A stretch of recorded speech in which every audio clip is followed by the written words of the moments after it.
So, how do you write tests when a method has another method called inside it? Let's start by setting up our unit test outlines. Wait a moment, old chap! Where is the outline for this method? All I'm saying, they're gonna get knock, knock. Who's there?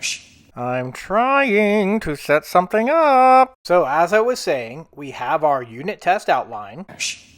And as before, put in the placeholders for each it section. But now we have something new. Since a method is being called, we will set that as a new describe section. With that done, now let's fill in the it section to test the setting of the button text variable.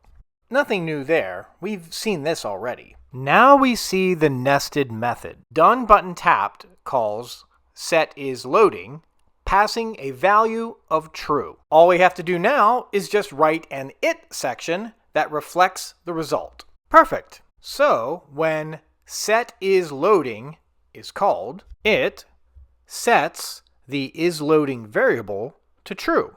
Keep in mind a few things. The it always refers directly to the describe that it is nested in. So in this case, it is referring directly to the setIsLoading method.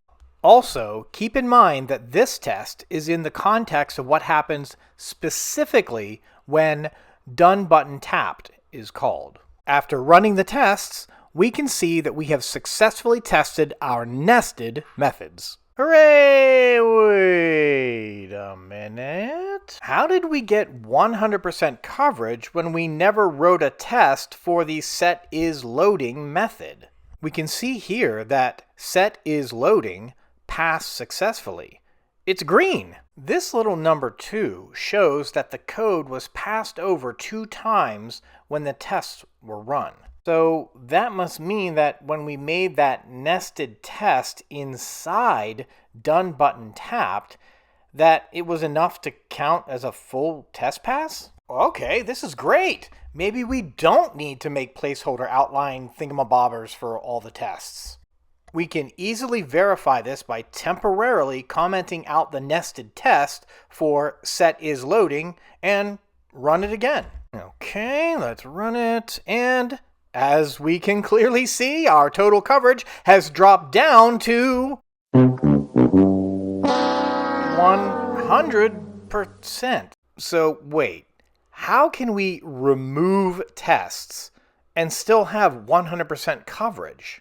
You sit on a throne of lies. Remember that little number that we saw on the green test success? Now it's 1 instead of 2 like it was before. This shows the number of times the compiler reached that code. Often, developers will get hung up on the code coverage percentage, not realizing that they have left large blind spots in the actual tests. This is known as false positives. Let's be clear. Were the tests that we wrote wrong?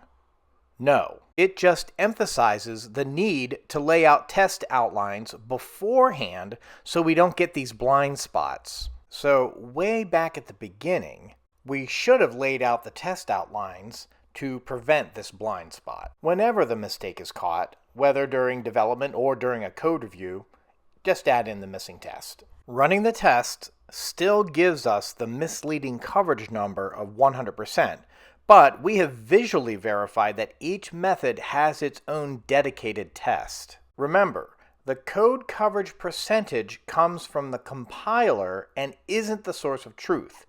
It's a good ballpark estimate, though. We want to make sure that we are giving real coverage, not fake coverage. And as conscientious developers, we don't want to provide some fake 100% code coverage number just to make ourselves look good, right?